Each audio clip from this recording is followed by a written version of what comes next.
दोस्तों 22 दिसंबर को यही कि दुबई से एक फ्लाइट उड़ती है जिसे निकारागुआ कंट्री में जाना था और इस कंट्री में पहुंचने से पहले दोस्तों इसे फ्रांस के वेट्री एयरपोर्ट पर उतारा जाता है। यहाँ पर दोस्तों उसको रिफ्यूलिंग करने के लिए उतारा गया था, जिसके बाद दोस्तों उसको बेसिकली निकारागुआ भेजा जाना था। लेकिन यहाँ उतरते ही दोस्तों एक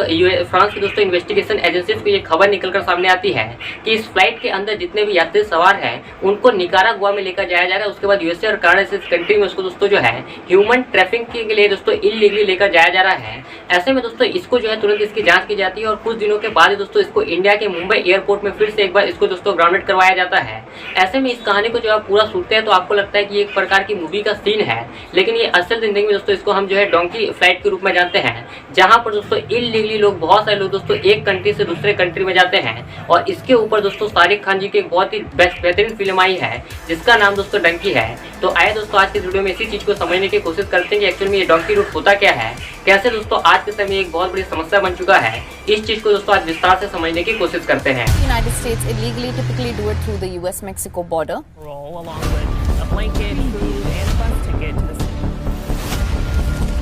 US border. Besides 730 unaccompanied. the holiday week waiting for processing at the US border. Over the week. दोस्तों जब हम बात करते हैं ह्यूमन ट्रैफिकिंग के बारे में तो ह्यूमन ट्रैफिकिंग का सिंपल सा अगर मतलब आप गूगल में जाकर सर्च करोगे तो वो बताता है कि किसी भी एक देश से दूसरे देश में किसी लोगों को दोस्तों इलीगली जब आपको लेकर जाते हो और वहां पर उन लोगों को दोस्तों आप कुछ ऐसे कामों के लिए यूज करते हो, कुछ गलत कामों के लिए यूज करते हैं, तो उसी को दोस्तों हम ह्यूमन ट्रैफिकिंग कहते हैं। अब वहां पर दोस्तों हो सकता है कि आपको ले जाया जाएगा तो आपको दोस्तों चाइल्ड लेबर कराया जाएगा, आपको फोर्स्ड लेबर में ले जाया जाएगा, आपको दोस्तों हो सकता है कि डेप्थ के बॉन्डेज में फंसा लिया जाए, आपके साथ हो सकता है कि दोस्तों सेक्सुअल हरेसमेंट किया जाए, तो बहुत कुछ आपके साथ में किया जाता है। ये सब कुछ अगर आपके साथ में किया जा रहा है किसी भी कंट्री में आपको इलीगली ले जाके, तो उसको दोस्तों हम ह्यूमन ट्रैफिकिंग कहते हैं। लेकिन इसी ह्यूमन ट्रैफिकिंग को दोस्तों एक और नाम से जाना जाता है जो कि काफी समय से पॉपुलर, जिसको हम दोस्तों डोंकी रूट के रूप में जानते हैं या फिर डोंकी फ्लाइट के रूप में जानते हैं। अब इस डोंकी फ्लाइट एक्चुअल में क्या होता है दोस्तों, इसके ऊपर बहुत ही अच्छी फिल्म आई है शाहरुख खान जी की, इसका नाम दोस्तों डंकी है। अब ऐसा नहीं है कि दोस्तों ये जो डोंकी फ्लाइट होता है या डोंकी रूट होता है इसके ऊपर और पहले भी कभी फिल्म नहीं बनी है। 2022 के अंदर में दोस्तों एक फिल्म आई थी जो कि पंजाबी फिल्म हुआ करती थी, आज हम मैक्सिको चलिए, ये फिल्म भी आई थी और इस बार भी दोस्तों ये फिल्म निकलकर सामने आई है जो कि काफी बेहतरीन फिल्म है, जिसमें इस चीज को काफी विस्तार से समझाने का कोशिश किया गया है कि कैसे एक देश से लोगों को दूसरे देश में इलीगली लेकर जाया जाता है और उनके साथ में दोस्तों इसी प्रकार से ह्यूमन ट्रैफिकिंग किया जाता है। इसको काफी विस्तार से समझाने का प्रयास किया गया है। वैसे इस चीज को और भी बढ़िया तरीके से समझाने का प्रयास दोस्तों ध्रुव राठी सर ने किया है। अगर आपने उसकी वीडियो को नहीं देखा होगा तो मैं आपको सजेस्ट करूंगा कि आप एक बार उनकी वीडियोस को जाकर देखें, जिससे आप इस डोंकी फ्लाइट के बारे में एक बहुत ही बेहतरीन आइडिया ले पाएंगे। तो चलिए दोस्तों सबसे पहले शुरू करते हैं कि एक्चुअल में ये डोंकी रूट का मतलब क्या होता है। जब दोस्तों आप डोंकी शब्द को समझते हैं तो ये दोस्तों एक पंजाबी भाषा का शब्द होता है जिसका मतलब होता है कि दोस्तों एक स्थान से दूसरे स्थान पर जाना। अब दोस्तों आपको पता चला कि डोंकी शब्द को जो आप देखते हैं तो आपको समझ में आता है डंकी का आपके मन में एक थॉट आता है। तो जी हाँ दोस्तों इस वर्ड को आप इसी के साथ में कनेक्ट कर पाओगे, क्योंकि दोस्तों कई बार जब आप उछल कूद के कहीं पर किसी दूसरे जगह पर पहुंचते हो तो उसे ही डोंकी रूट के रूप में जाना जा सकता है, डोंकी फ्लाइट के रूप में हम कह सकते हैं। क्योंकि इसके लिए दोस्तों आप जिस प्रोसेस का यूज करते हो, अगर मैं सिंपल भाषा में आपको समझाने का प्रयास करूँ तो दोस्तों एक देश से दूसरे देश में आप जब जाते हैं इलीगली वे में तो उसे हम दोस्तों कहीं ना कहीं डोंकी कह सकते हैं। अब दोस्तों इलीगली जाने का मतलब बेसिकली क्या होता है, इसको थोड़ा सा समझने की कोशिश करते हैं। बेसिकली जैसे आप इंडिया के अंदर में रहते हैं तो आप इंडिया के आप नागरिक हैं, इसका आपके पास में कुछ ना कुछ प्रमाण पत्र होगा कि भाई आपके पास आधार कार्ड है, आपके पास पैन कार्ड होता है, आपके पास वोटर आईडी होता है, तब हम आपको कह सकते हैं कि भाई आप जो है एक इंडिया के नागरिक होते हैं। लेकिन उसी प्रकार से दोस्तों अगर आपको किसी दूसरे देश में जाना है तो उसके लिए आपको इंडिया का पासपोर्ट रखना पड़ता है। तो आपके जो पहचानते होते हैं या फिर आपका जो प्रमाण पत्र होता है उस कंडीशन में किसी दूसरे देश में जाने के लिए वो आपका पासपोर्ट होता है। और जिस देश में आप जा रहे हैं उसके थ्रू दोस्तों आपको वीजा लेना पड़ता है, तभी दोस्तों आप किसी दूसरे देश में जा सकते हैं। अब कुछ ऐसे कंट्रीज होते हैं जिसमें जाने के लिए दोस्तों इंडियंस को स्पेशली किसी प्रकार की वीजा की जरूरत नहीं, लेकिन कुछ ऐसे कंट्रीज होते हैं, फॉर एग्जाम्पल आप यूएसए में जाओगे, मैक्सिको में जाओगे, कनाडा में जाओगे, या फिर दोस्तों आप किसी भी ऐसे कंट्री यूरोपियन कंट्री में जाओगे जो कि वेल डेवलप्ड होता है, जहाँ का पर कैपिटा इनकम काफी अधिक होता है, ह्यूमन डेवलपमेंट इंडेक्स के मामले में वो काफी ऊपर होते हैं। तो वैसे देश में दोस्तों आपको वीजा प्राप्त करने के लिए काफी मुश्किल समय लगता है। फिर चाहे आपको उस एम्प्लॉयमेंट के लिए जाना हो, फिर चाहे आपको उस देश में किसी भी शिक्षा के लिए प्राप्त करने के लिए जाना हो, तो उसके लिए दोस्तों आपको एक लंबा प्रोसेस से गुजरना पड़ता है। उसके बाद आपको उस देश का वीजा प्राप्त होता है। ऐसे में दोस्तों कई बार लोगों के मन में चाह रहे थे कि उन्हें यूएसए जैसे देशों में जाना है, कनाडा जैसे देशों में जाना है, या फिर ब्रिटेन जैसे देशों में जाना है, जहाँ पर वो वे अच्छी नौकरी कर पाएंगे, अच्छी लेवल की दोस्तों एजुकेशन प्राप्त कर पाएंगे, उसके लिए उनको वीजा प्राप्त करने में काफी लंबा समय लगता है। कई बार तो दोस्तों ऐसा होता है कि जैसे आप एक नौकरी के लेने के लिए इंटरव्यू देते हो, उसी प्रकार से आपको वीजा प्राप्त करने के लिए भी इंटरव्यू देना पड़ता है। और इस इंटरव्यू में अगर आप सही से कानों को नहीं बताते हो कि एक्चुअल में आपको यूएसए कनाडा जैसे देशों में जाना क्यों है, तब आपका वीजा मिल भी नहीं पाता है। तो ये तो दोस्तों प्रोसेस हुआ कि किसी देश में आपको जाना है जहाँ पर आपके पास में पासपोर्ट होना चाहिए, आपके पास में वीजा होना चाहिए, तभी आप लीगली किसी देश में जाकर ट्रैवल कर पाओगे।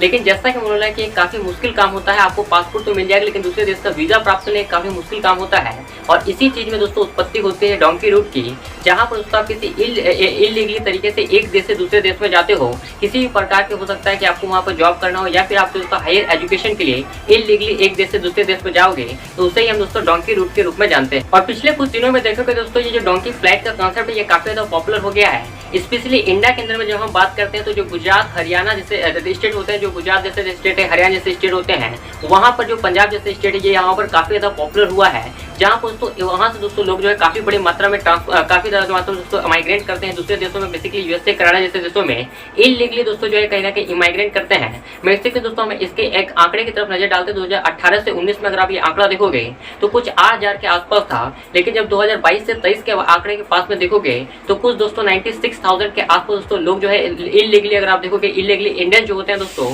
वो जाते हैं यूएसए और कनाडा जैसे देशों में। तो आप देख सकते हो कि आंकड़ा कितना से कितना बढ़ गया। 2018, 19 से 22 में आधा जो आंकड़ा है वो इलीगली माइग्रेट करने का यूएसए और कनाडा देशों में वो काफी ज्यादा बड़ा है। और ये कंसेप्ट दोस्तों सिर्फ इंडिया के अंदर में पॉपुलर नहीं है। आप इस आर्टिकल को देखिए जहाँ पर दोस्तों जून 2023 के मैं यह खबर आपको दिखा रहा हूँ, जहाँ पर दोस्तों 300 के आस दोस्तों पाकिस्तानी नागरिक जो थे दोस्तों वो जाने चाह रहे थे यूरोपियन कंट्रीज में, और ग्रीस के निकट दोस्तों उनकी नाव डूब जाती है, और दोस्तों 300 के ज्यादा आसपास दोस्तों जो पाकिस्तानी होते हैं उनसे ज्यादा दोस्तों उनकी मृत्यु हो जाती है। तो ये खबर दोस्तों ऐसी होती है कि आप जब इस खबरों को सुनिए दोस्तों, किस तरह से जब आप इलीगली किसी दूसरे देश में जाते हैं तो उसके लिए आपको कितना मुश्किल का सामना करना पड़ता है, उसके बाद दोस्तों आपकी वहाँ पर जान भी जा सकती है। अब दोस्तों बात करते हैं कि एक्चुअल में आपके मन में सवाल चलना चाहिए कि जब इतना सब कुछ होता है तो एक्चुअल में लोग जो है इतने कंट्रीज में, यूएसए कनाडा जैसे कंट्रीज में एक्चुअल में जाना क्यों चाहते हैं। तो इसका सिंपल सा रीजन है कि दोस्तों इंडिया जैसे देश में जहाँ पर आपको एम्प्लॉयमेंट बहुत ज़्यादा कम देखने को मिलती है, अनएम्प्लॉयड काफी ज्यादा होती है, देश के अंतर्गत संसाधनों की बहुत ज्यादा कमी देखने को मिलती है। तो ऐसे में लोग आकर्षित होते हैं जब दोस्तों देखते हैं कि ये गुजरात के लोग दोस्तों जब देखते हैं कि हरियाणा और पंजाब जैसे दोस्तों बड़े बड़े परिवार के लोग दोस्तों जो है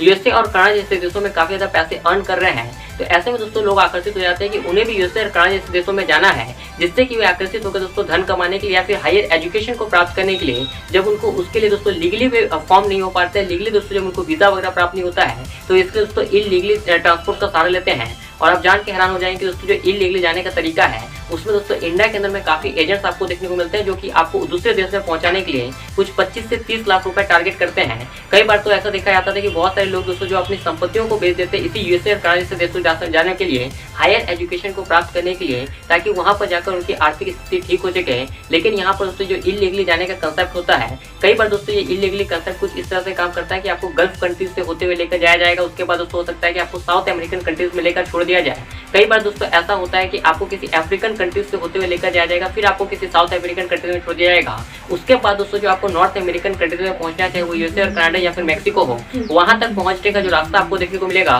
वो खुद ही ट्रैवल करना पड़ेगा। और इसी खुद ही ट्रैवल करने वाले रास्ते में हो सकता है कि कई बार आपकी जान भी जा सकती है, क्योंकि जो रास्ता दोस्तों वो काफी डेंजरस होता है। तो एक्चुअली में दोस्तों ये रास्ता इतना डेंजरस क्यों होता है, अब आपके मन में ये सवाल होगा। तो दोस्तों इसका बहुत बड़ा रीजन ये होता है कि जैसा कि मैंने आपको बोला कि इंडिया के अंदर में बहुत सारे एजेंट्स तो होते हैं जो 25 लाख रुपए 30 लाख रुपए आपसे टारगेट करके कहते हैं कि आपको यूएसए और कनाडा जैसे देश में लेकर चले जाएंगे। लेकिन ये आपके साथ में एक बहुत बड़ा स्कैम होता है, क्योंकि वे दोस्तों आपको यूएसए और कनाडा में कभी लेकर नहीं जा सकते इलीगली, क्योंकि वहाँ जाना एक बहुत ही मुश्किल काम है। उसके लिए दोस्तों आपको कई बार क्या आता है कि जो साउथ अमेरिकन कंट्रीज है, जैसा कि आपको जो निकारागुआ देखने को मिलता है, ग्वाटेमाला जैसा कंट्रीज देखने को मिलता है, कोलंबिया, ब्राजील, ये सब जो कंट्रीज होता है जहाँ का वीजा प्राप्त करना काफी आसान होता है, वहां पर ले जाकर आपको छोड़ दिया जाता है। उसके बाद दोस्तों आपको अगर मैक्सिको, कनाडा जैसे देशों में जाना है, यूएसए जैसे जाना है, तो उसके लिए आपको अपने आप ही ट्रैवल करना पड़ता है। और सोचिए दोस्तों इतना बड़ा जो आपको रेगिस्तानों से होकर गुजरना पड़ता है, कई बार दोस्तों आपको रेगिस्तानों से होकर गुजरना पड़ता है। एक बहुत ही बेहतरीन जंगल का मैं नाम आपको बताना चाहूंगा, जिसका नाम दोस्तों कुछ डेरियन गैप है या फिर उसको विया डांस के रूप में भी जानते हैं। इस गहरे जंगलों से होकर पार होना पड़ता है। आप एक बार दोस्तों इन वीडियोस को देखिए, तब आप अंदाजा लगा पाएंगे कि इतना डेंजरस होता है, जहाँ पर दोस्तों केवल आप दिन तक नहीं चलते हैं बल्कि हफ्तों और महीनों तक चलते हैं, तब जाकर दोस्तों आप यूएसए और कनाडा जैसे कंट्रीज में पहुंचते हैं। और कई बार दोस्तों इसी चीज में जो है काफी सारे लोगों की मौतें भी हो जाती है। अब दोस्तों लोगों की मौत होती है, ये मैं नहीं कहता, ये आप इन आर्टिकल्स को देखें जहाँ पर आप अपने अंदाजा लगा पा रहे हैं कि कितने सारे लोगों की इसमें मौतें भी होती है। और अगर मान लीजिए कि दोस्तों आप किसी तरह से साउथ अमेरिका यानी कि सेंट्रल अमेरिकन कंट्री तक पहुंच गए इस डैनियल गैप वगैरह इस फॉरेस्ट वगैरह को बहुत तरह से पार करते हुए भी, तब दोस्तों आप जो है मैक्सिको के बॉर्डर पर, जब यूएस और मैक्सिको बॉर्डर पर पहुंचते हैं तो कुछ दोस्तों आपको 3100 किलोमीटर के आसपास लंबी एक दीवार देखने को मिलती है, जिसको वर्ल्ड्स डेडलिस्ट बॉर्डर के रूप में जाना जाता है, जो कि सबसे खतरनाक बॉर्डर होती है, जिसको दोस्तों डोनाल्ड ट्रंप के समय में उसको दोस्तों बिल्ड किया गया था यूएसए और मैक्सिको की सीमा के बीच में, ताकि जो इलीगली माइग्रेंट्स होते हैं वो किसी तरह से अंदर ना आ पाए। और इसको पार करके दोस्तों आपको पार होना पड़ता है, जिसमें काफी सारे लोगों की इसमें भी जान चली जाती है, क्योंकि इसको पार करना काफी मुश्किल होता है, काफी लंबा होता है, काफी चौड़ा होता है, इसलिए इसमें पार करना काफी मुश्किल होता है। अगर आप किसी तरह से पार कर भी जाते हैं तो वहां पर दोस्तों आपको जो वहां के पुलिसों के द्वारा पकड़ लिया जाता है, उसके बाद दोस्तों आपको वहां पर उनके मजिस्ट्रेट के सामने प्रस्तुत किया जाता है। फिर आपको बताना होता है कि एक्चुअल में आप उस देश में क्या करने के लिए आए हैं, और अगर आपका कारण सही होता है तो आपको उस देश में रहने दिया जाएगा, अदरवाइज दोस्तों आपको जो यूएसए से हटा दिया जाएगा और फिर से आपको आपके कंट्री में ड्रॉप कर दिया जाएगा। दैट इसका मतलब होता है कि आपके जो 25 से 30 लाख रुपए आपने दिए थे वो पूरी तरह से आपके बर्बाद हो जाते हैं। इतना कठिन परिश्रम दोस्तों आपको करना पड़ता है इन देशों में जाने के लिए। आई होप दोस्तों आपको इन सब चीजों के बारे में पता चला होगा कि एक्चुअल में कितना मुश्किल काम होता है, कैसे आपको दोस्तों फ्रॉड किया जाता है, कैसे आपके साथ में स्कैम किया जाता है, कि कैसे आपको बताया जाता है कि आपको यूएसए मैक्सिको जैसे देशों में ले जाया जाएगा। आपको बड़े बड़े सपने दिखाए जाते हैं कि उन देशों में आपको अगर आप चले जाओगे तो आपकी पूरी स्थिति ठीक हो जाएगी, लेकिन सोचिए दोस्तों इतना मुश्किल काम होता है। अपने जान को दाव में लगाकर दोस्तों आप जो यूएसए कनाडा जैसे देशों में जाने की सपना देखते हो, जो कि काफी बहुत ज्यादा मुश्किल काम है, क्योंकि वहां से वीजा प्राप्त करना ऐसे भी काफी मुश्किल काम है। और अगर आपको इलीगली जाना है तो सबसे पहले चीज़ है कि आपके पास उतना पैसा होना चाहिए। अगर आपके पास पैसा है भी तो उसमें भी कोई चांसेस नहीं है कि आप वहां पर पहुंच पाओगे, क्योंकि वहां पर आपको पुलिस द्वारा पकड़ लिया जाएगा। उसके बाद पुलिस द्वारा पकड़ लेने के बाद दोस्तों कोई चांसेस नहीं है कि आपको वहां पर रखा जाएगा। हो सकता है कि आपको फिर से अगर यहीं पर ड्रॉप कर दिया जाए, इंडिया में लाकर ड्रॉप कर दिया जाए, दैट मीन्स कहने का मतलब है आपके सारे पैसे ही बर्बाद हो जाएंगे। अब मुझे इसका लॉजिक समझ में नहीं आता है कि एक्चुअली में लोग इतनी कठिनाई करके वहाँ जाते क्यों हैं। अब हो सकता है कि दोस्तों इसका कारण आपके पास में हो सकता है, तो आप नीचे कमेंट करके हमें बता सकते हैं इन सब चीज़ों को लेकर आपका ओवरऑल क्या ओपिनियन रहता है। लेकिन एक चीज़ याद रखिए दोस्तों, हमारे पास सब चीज़ होती है, हमारे पास जो जनरल अंडरस्टैंडिंग होती है वो हमारे पास होती है। हमें पता है कि ऐसा करने से कुछ होने वाला तो नहीं है। इलीगली दोस्तों हम जो है एक दिन में कभी अमीर नहीं हो सकते हैं, लेकिन फिर भी दोस्तों हम ये सब चीज़ों को अपनाते हैं, क्योंकि हमारे मन में कहीं ना कहीं एक ग्रीडीनेस होता है। हम दोस्तों कहीं ना कहीं लालची होते हैं। हमें पता है कि हम एक दिन में दोस्तों कभी भी जो है करोड़पति नहीं बन सकते हैं, लेकिन फिर भी दोस्तों हमारे अंदर कहीं ना कहीं ये ग्रीडीनेस है, हमारे अंदर कहीं ना कहीं वो लालच है, जिसके कारण दोस्तों हम एक दिन उसमें फंस जाते हैं। और जब हम फंस जाते हैं उस दलदल में, तब हमें पता चलता है कि हम ऐसे दलदल में फंस चुके हैं जिससे निकलना काफ़ी मुश्किल होता है। तो याद रखिए दोस्तों, कभी भी लालची मत बनिए। अगर आपको किसी भी दूसरे देश में जाना है तो उसके लिए लीगली जाने का सहारा लीजिए, कभी भी इलीगली जाने का सहारा मत लीजिए, वरना इंडिया के अंदर या फिर किसी भी अदर कंट्री में दोस्तों काफ़ी सारे ऐसे एजेंट्स बचे हुए हैं जो आपको लूटने के लिए तैयार हैं, आपके पैसों को लूटने के लिए तैयार है, और आपकी जान को दाव में लगाकर दोस्तों आपके हुए पैसों को लूटने के लिए हमेशा तैयार बैठे हुए हैं। तो इस वीडियो में दोस्तों इतना ही। अगला वीडियो आप किस टॉपिक पर देखना चाहते हैं वो नीचे कमेंट करके आप हमें बता सकते हैं। और जैसा कि हर वीडियो के एंड में दोस्तों हम आपसे कहते हैं कि बड़ों का सम्मान करें, छोटों को प्यार दो, अपना व्यक्तित्व इस तरह से विकसित करें कि महिलाएं पुरुष के साथ और पुरुष महिलाओं के साथ सुरक्षित और सम्मानित महसूस कर सकें। मैं मिलता हूँ आपसे वीडियो में, तब तक के लिए बहुत बहुत धन्यवाद।